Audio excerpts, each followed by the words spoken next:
Well, Mr. Chairman, the Joint Chiefs, generals, admirals, commanders, officers, senior enlisted, NCOs, enlisted, and every member of our American military, good morning.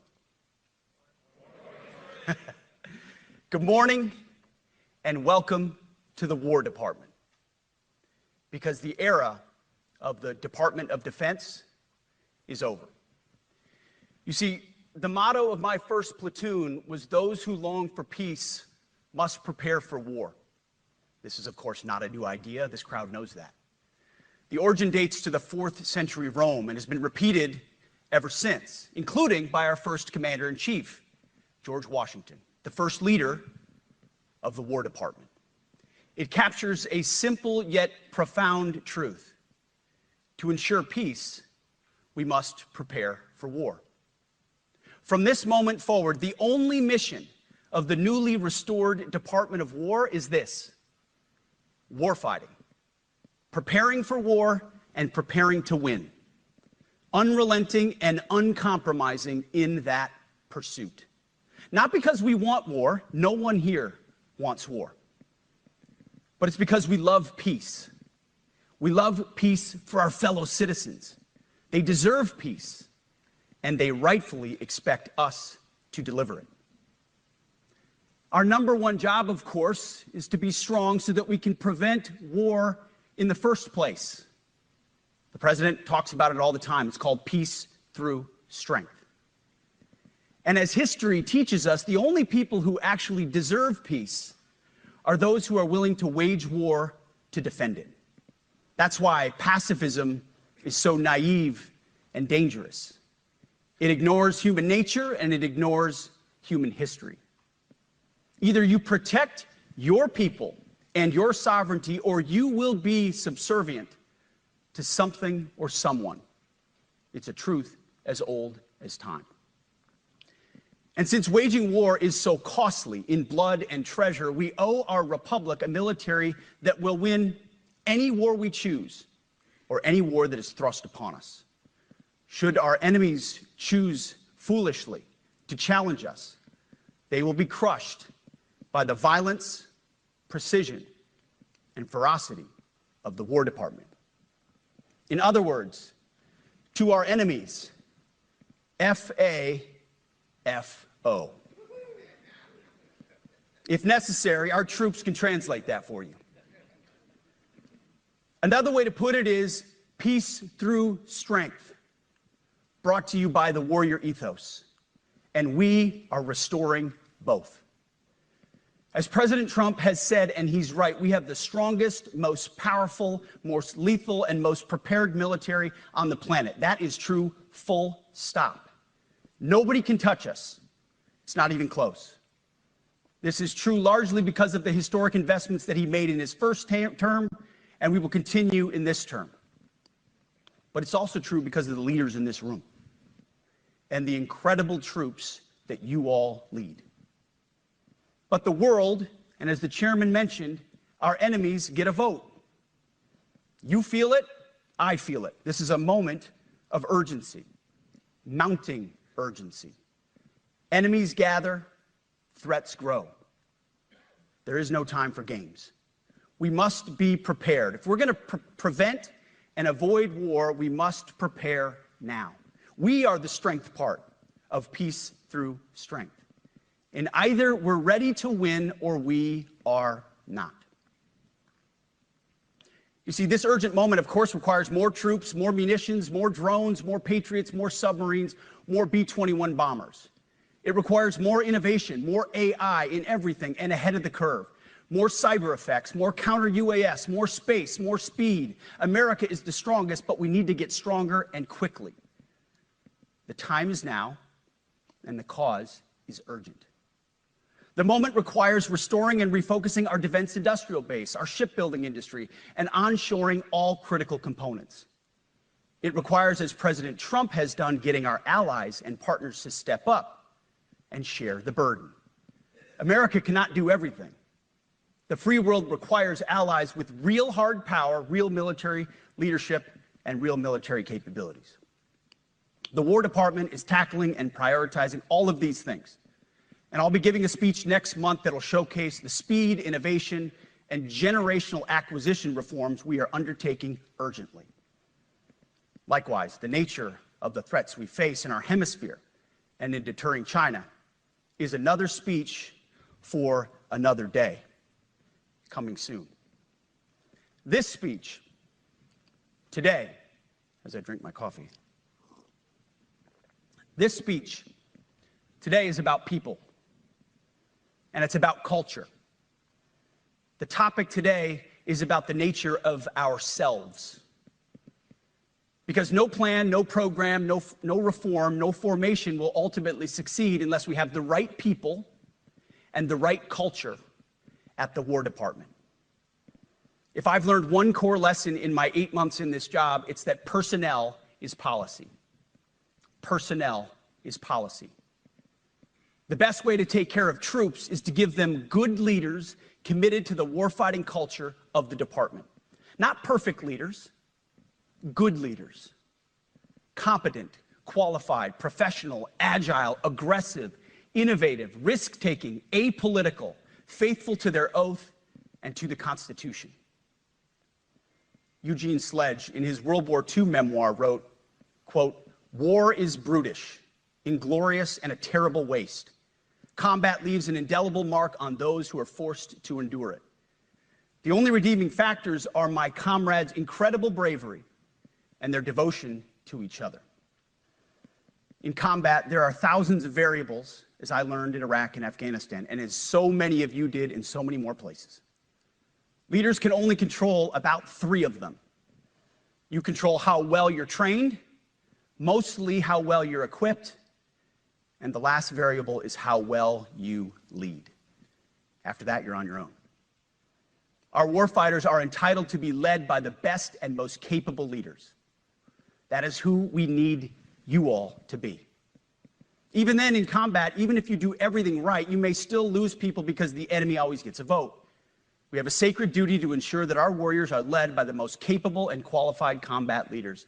This is one thing you and I can control, and we owe it to the force to deliver it. For too long, we have simply not done that. The military has been forced by foolish and reckless politicians to focus on the wrong things. In many ways, this speech is about fixing decades of decay. Some of it obvious, some of it hidden. Or as the chairman has put it, we are clearing out the debris, removing the distractions, clearing the way for leaders to be leaders.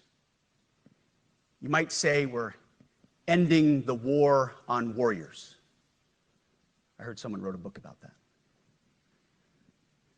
For too long, we've promoted too many uniformed leaders for the wrong reasons, based on their race, based on gender quotas, based on historic so-called firsts. We've pretended that combat arms and non-combat arms are the same thing. We've weeded out so-called toxic leaders under the guise of double-blind psychology assessments, promoting risk-averse, go-along-to-get-along conformists instead. You name it, the department did it. Foolish and reckless political leaders set the wrong compass heading, and we lost our way. We became the woke department, but not anymore. Right now, I'm looking out at a sea of Americans who made a choice when they were young men and young women to do something most Americans will not, to serve something greater than yourselves, to fight for God and country, for freedom and the Constitution. You made a choice to serve when others did not, and I commend you. You are truly the best of America. But this does not mean, and this goes for all of us, that our path to this auditorium on this day was a straight line, or that the conditions of the formations we lead are where we want them to be. You love your country, and we love this uniform, which is why we must do better. We just have to be honest. We have to say with our mouths what we see with our eyes, to just tell it like it is in plain English, to point out the obvious things right in front of us. That's what leaders must do.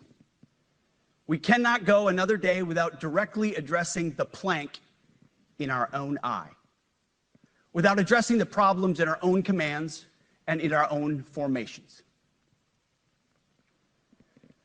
This administration has done a great deal from day one to remove the social justice, politically correct, and toxic ideological garbage that had infected our department, to rip out the politics.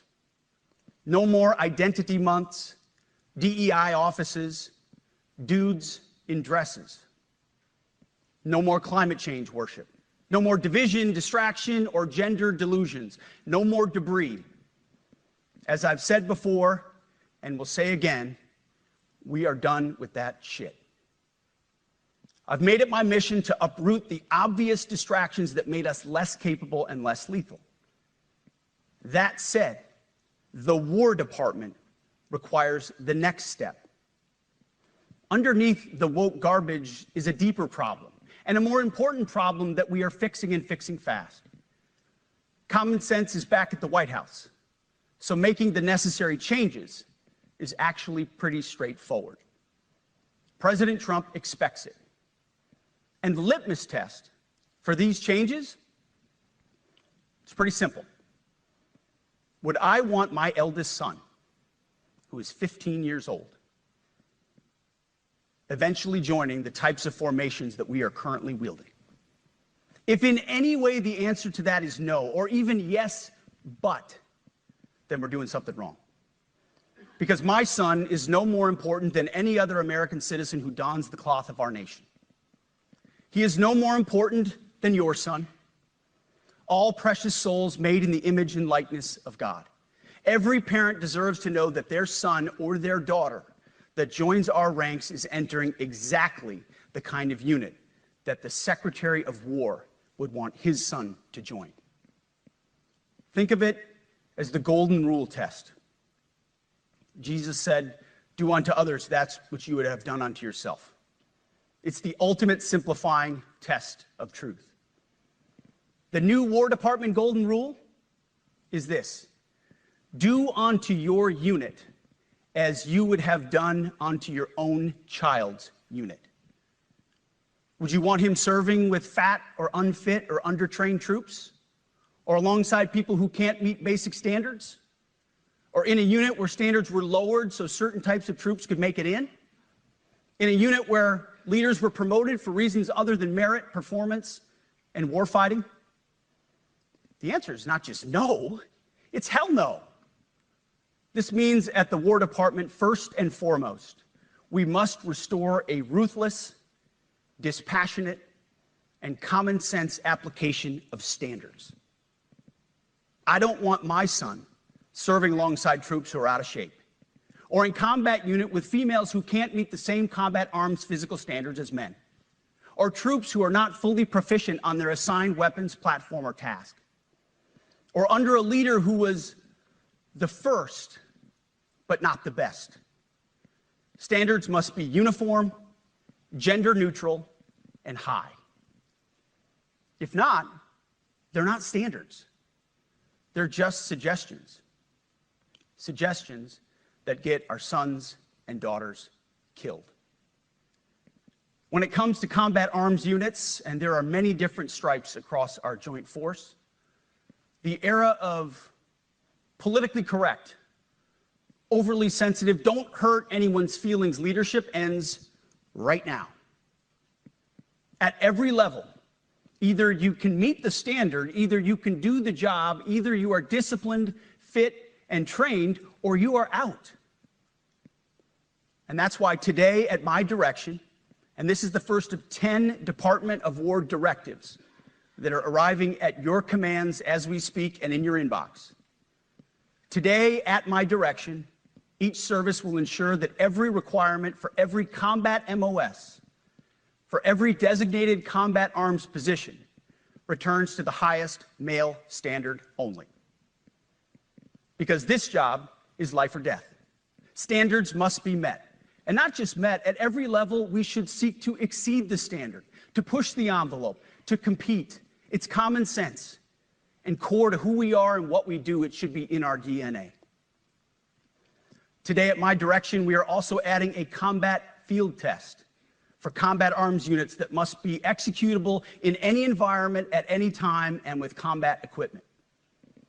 These tests, they'll look familiar. They'll resemble the Army Expert Physical Fitness Assessment or the Marine Corps Combat Fitness Test. I'm also directing that warfighters in combat jobs execute their service fitness test at a gender-neutral, age-normed male standard scored above 70%. It all starts with physical fitness and appearance. If the Secretary of War can do regular, hard PT, so can every member of our joint force. Frankly, it's tiring to look out at combat formations, or really any formation, and see fat troops.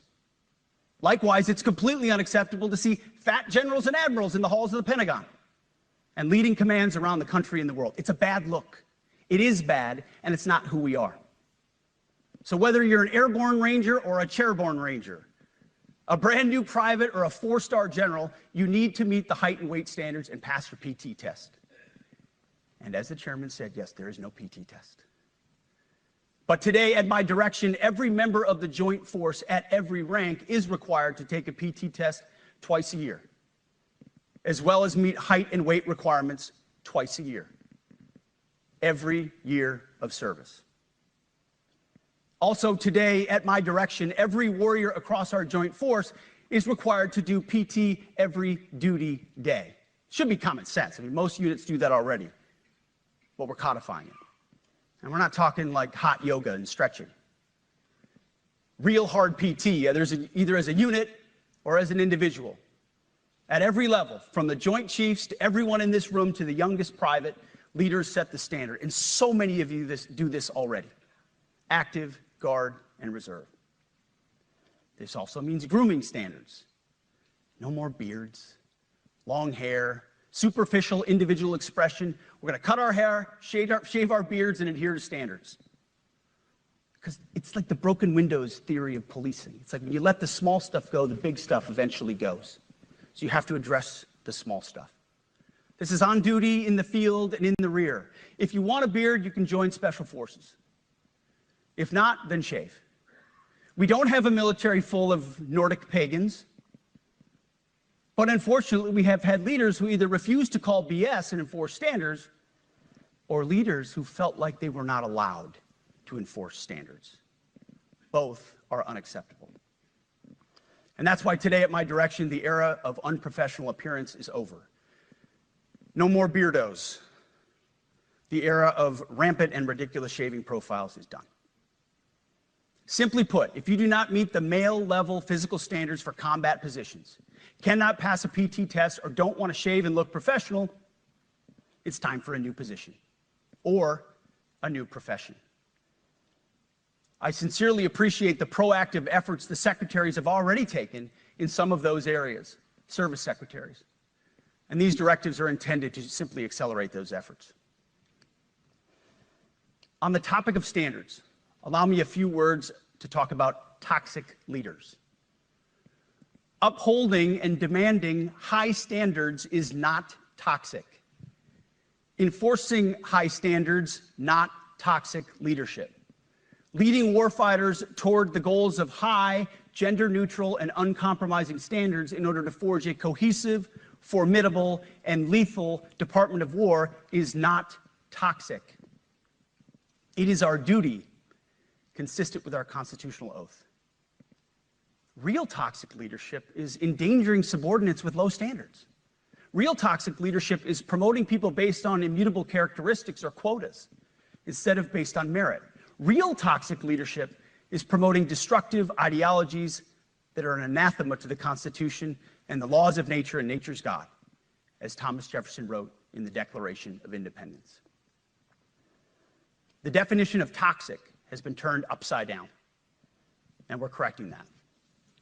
That's why today, at my direction, we're undertaking a full review of the department's definitions of so-called toxic leadership, bullying, and hazing, to empower leaders to enforce standards without fear of retribution or second guessing. Of course, you can't do like nasty bullying and hazing. We're talking about words like bullying and hazing and toxic. They've been weaponized and bastardized inside our formations, undercutting commanders and NCOs. No more. Setting, achieving, and maintaining high standards is what you all do. And if that makes me toxic, then so be it. Second, today at our direction, we're ensuring that every service, every unit, every schoolhouse, and every form of professional military education conduct an immediate review of their standards. Now, we've done this in many places already, but today it goes across the entire Department of War. Any place where tried and true physical standards were altered, especially since 2015 when combat arms standards were changed to ensure females could qualify, must be returned to their original standard. Other standards have been manipulated to hit racial quotas as well, which is just as unacceptable. This too must end. Merit only. The president talks about it all the time, merit-based. Here are two basic frameworks I urge you to pursue in this process. Standards I call, my staff's heard all about them, the 1990 test and the E6 test. The 1990s test is simple. What were the military standards in 1990? And if they have changed, tell me why. Was it a necessary change based on the evolving landscape of combat? Or was the change due to a softening, weakening, or gender-based pursuit of other priorities? 1990s seems to be as good a place to start as any. And the E6 test. Ask yourself, does what you're doing make the leadership, accountability, and lethality efforts of an E6, or frankly an O3, does it make it easier or more complicated? Does the change empower staff sergeants, petty officers, and tech sergeants to get back to basics? The answer should be a resounding yes. The E6 test, or O3 test, clarifies a lot, and it clarifies quickly. Because war does not care if you're a man or a woman. Neither does the enemy.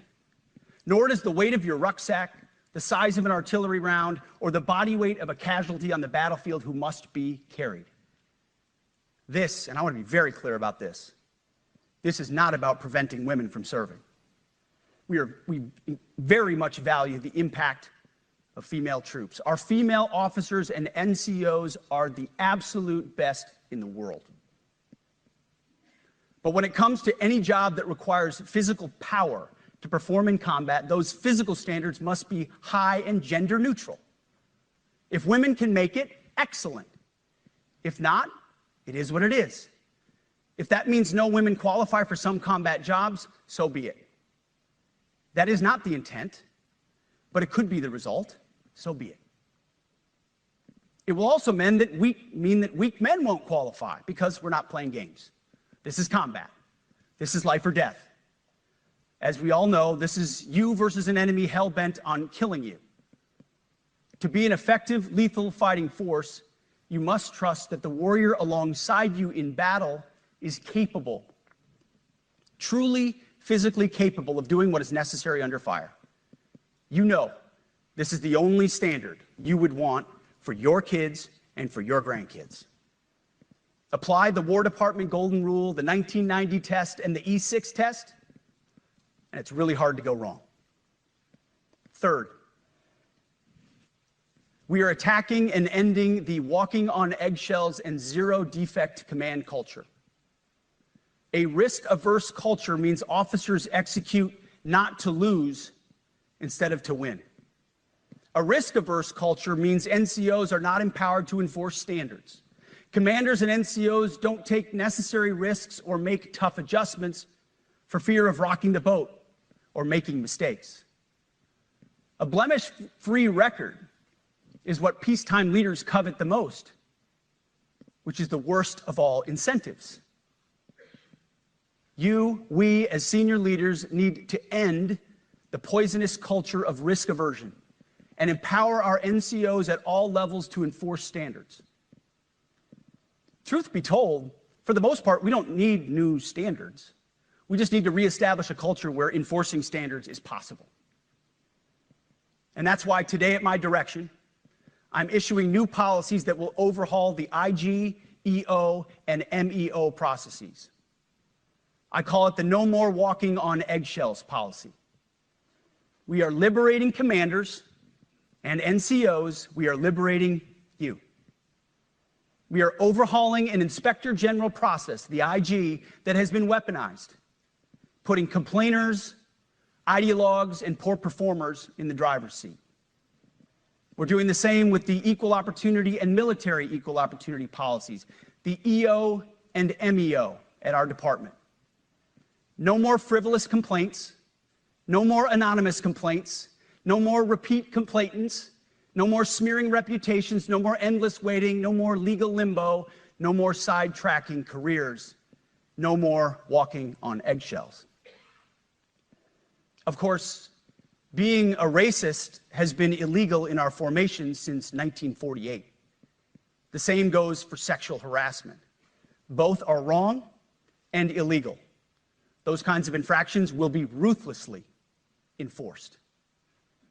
But telling someone to shave or get a haircut or to get in shape or to fix their uniform or to show up on time or to work hard, that's exactly the kind of discrimination we want. We are not civilians. You are not civilians.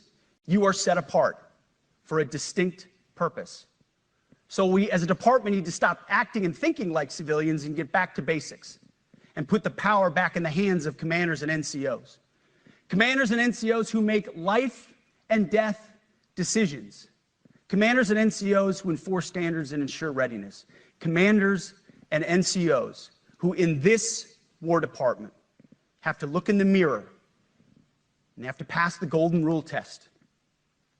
My kids, your kids, America's sons and daughters. So I urge you all here today and those watching, take this guidance and run with it. The core of this speech is the 10 directives we're announcing today. They were written for you, for Army leadership, for Navy leadership, for Marine Corps leadership, for Air Force leadership, Space Force leadership. These directives are designed to take the monkey off your back and put you, the leadership, back in the driver's seat. Move out with urgency because we have your back. I have your back. And the Commander-in-Chief has your back. And when we give you this guidance, we know mistakes will be made. It's the nature of leadership. But you should not pay for earnest mistakes for your entire career. And that's why today, at my direction, we're making changes to the retention of adverse information on personnel records that will allow leaders with forgivable, earnest, or minor infractions to not be encumbered by those infractions in perpetuity.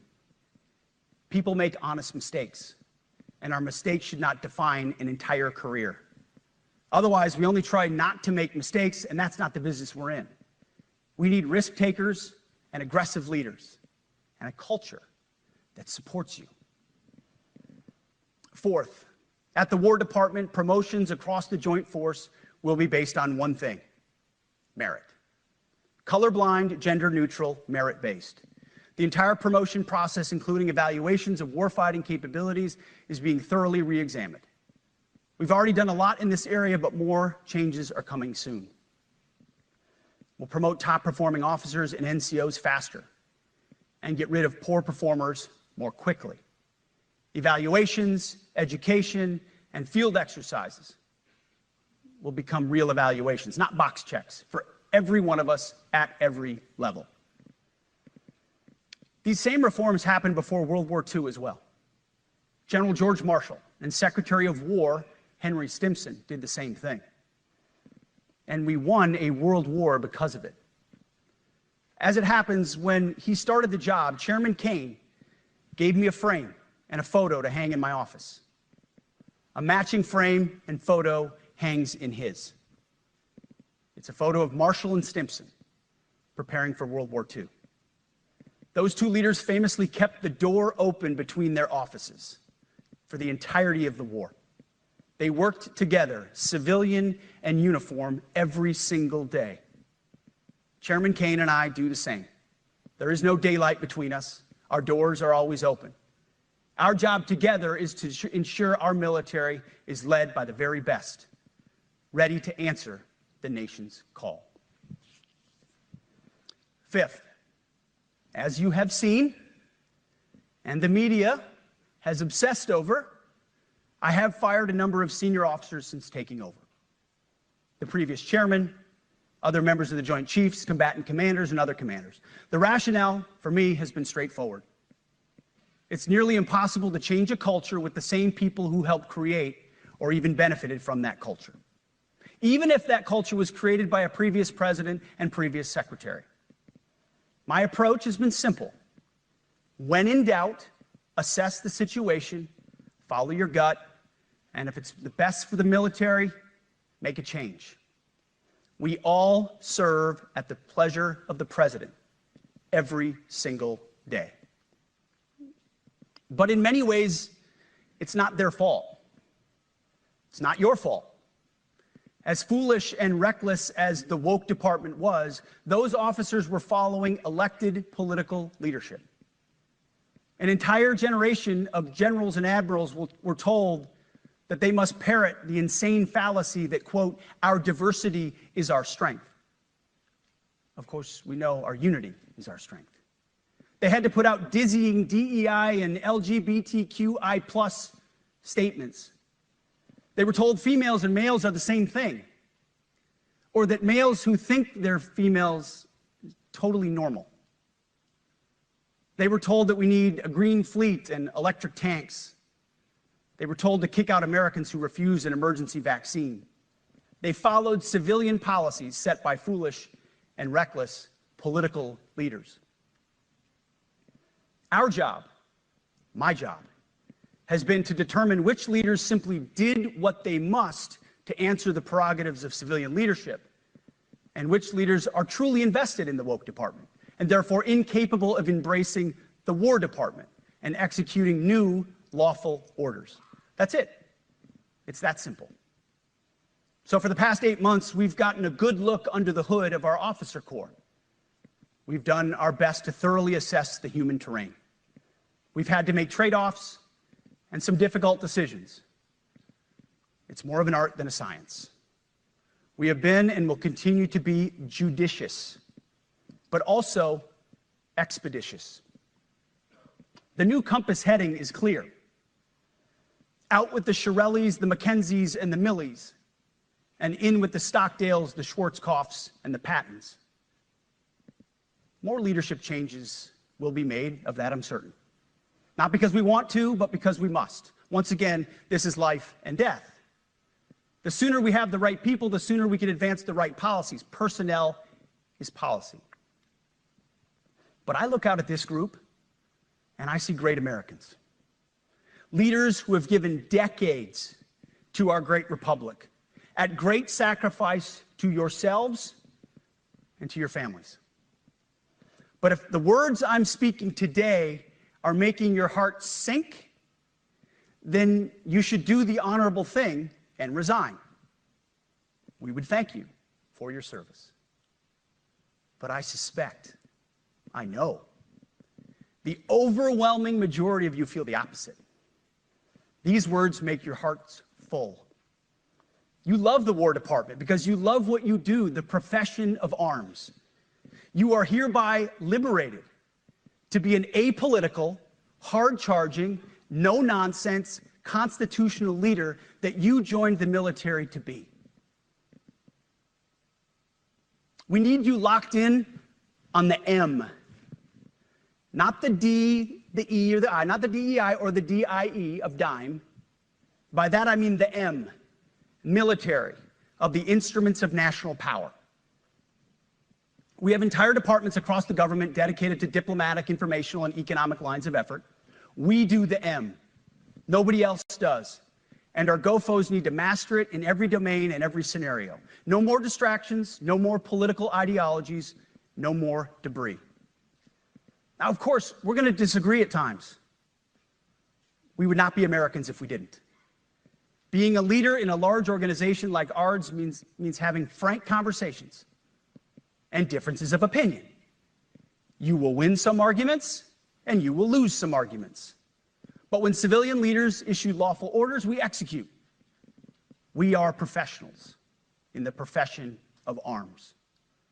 Our entire constitutional system is predicated upon this understanding. Now, it seems like a small thing, but it's not.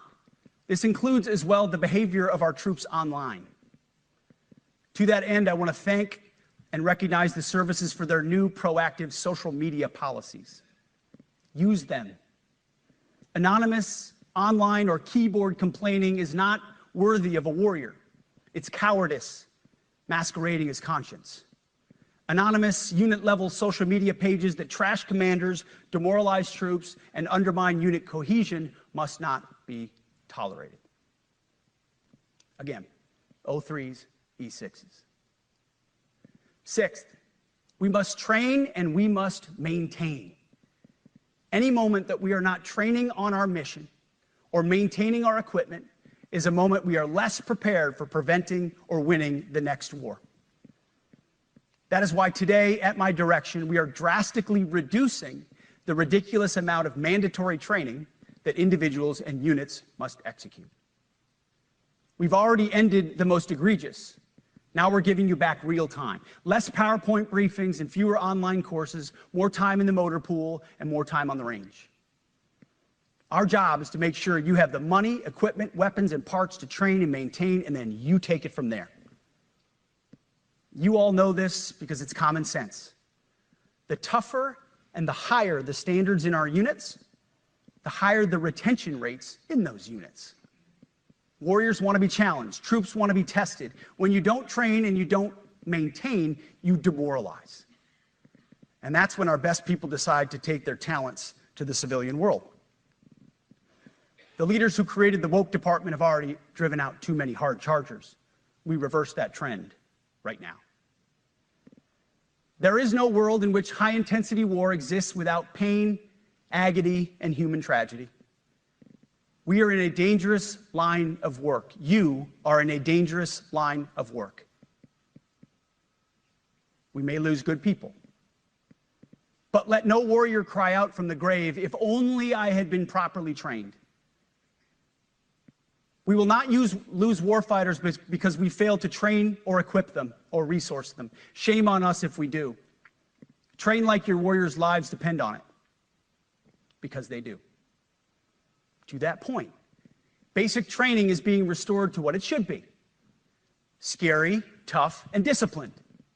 We're empowering drill sergeants to instill healthy fear in new recruits, ensuring that future warfighters are forged.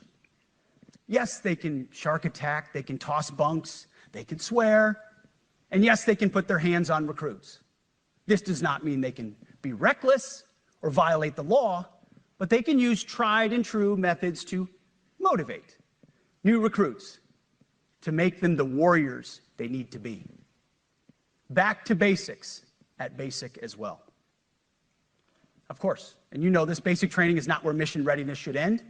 The nature of the evolving threat environment demands that everyone, in every job, must be ready to join the fight if needed. A core credo of the Marine Corps is every Marine a rifleman. It means that everyone, regardless of MOS, is proficient enough to engage an enemy threat at sea, in the air, or in a so-called rear area. We need to ensure that every member of our uniformed military maintains baseline proficiency in basic combat skills, especially because the next war, like the last, will likely not have a rear area. Finally, as President Trump rightly pointed out when he changed the department name, the United States has not won a major theater war since the name was changed to the Department of Defense in 1947. One conflict stands out in stark contrast: the Gulf War. Why? Well, there's a number of reasons, but it was a limited mission with overwhelming force and a clear end state. But why did we execute and win the Gulf War the way we did in 1991? There's two overwhelming reasons. One was President Ronald Reagan's military buildup gave an overwhelming advantage. And two, military and Pentagon leadership had previous formative battlefield experiences. The men who led this department during the Gulf War were mostly combat veterans of the Vietnam War. They said never again to mission creep or nebulous end states. The same holds true today. Our civilian and military leadership is chock full of veterans from Iraq and Afghanistan who say never again to nation building and nebulous end states. This clear-eyed view, all the way in the White House, combined with President Trump's military buildup, postures us for future victories if, and we will, and when we embrace the War Department. And we must. We are preparing every day. We have to be prepared for war, not for defense. We're training warriors, not defenders. We fight wars to win, not to defend. Defense is something you do all the time. It's inherently reactionary and can lead to overuse, overreach, and mission creep. War is something you do sparingly, on our own terms, and with clear aims. We fight to win. We unleash overwhelming and punishing violence on the enemy. We also don't fight with stupid rules of engagement. We untie the hands of our warfighters to intimidate, demoralize, hunt, and kill the enemies of our country. No more politically correct and overbearing rules of engagement. Just common sense, maximum lethality, and authority for warfighters. That's all I ever wanted as a platoon leader. And it's all my E6 squad leaders ever wanted, back to that E6 rule. We let our leaders fight their formations, and then we have their back. It's very simple, yet incredibly powerful. A few months ago, I was at the White House when President Trump announced his Liberation Day for America's trade policy. It was a landmark day. Well, today is another Liberation Day. The liberation of America's warriors, in name, in deed, and in authorities. You kill people and break things for a living. You are not politically correct and don't necessarily belong always in polite society. We are not an army of one. We are a joint force of millions of selfless Americans. We are warriors. We are purpose-built, not for fair weather, blue skies, or calm seas. We were built to load up in the back of helicopters, 5 tons, or Zodiacs, in the dead of night, in fair weather or foul, to go to dangerous places, to find those who would do our nation harm, and deliver justice on behalf of the American people in close and brutal combat, if necessary. You are different. We fight not because we hate what's in front of us. We fight because we love what's behind us. You see, the Ivy League faculty lounges will never understand us, and that's okay, because they could never do what you do. The media will mischaracterize us, and that's okay, because deep down they know the reason they can do what they do is you. In this profession, you feel comfortable inside the violence so that our citizens can live peacefully. Lethality is our calling card, and victory our only acceptable end state. In closing, a few weeks ago, at our monthly Pentagon Christian prayer service, I recited a commander's prayer. It's a simple yet meaningful prayer for wisdom for commanders and leaders. I encourage you to look it up if you've never seen it. But the prayer, it ends like this. And most of all, Lord, please keep my soldiers safe. Lead them, guide them, protect them, watch over them. And as you gave all of yourself for me, help me give all of myself for them. And amen. I have prayed this prayer many times since I've had the privilege of being your secretary. And I will continue to pray this prayer for each of you as you command and lead our nation's finest. Go forth and do good things, hard things. President Trump has your back, and so do I. And you'll hear from him shortly. Move out and draw fire, because we are the War Department. Godspeed. Room, attention.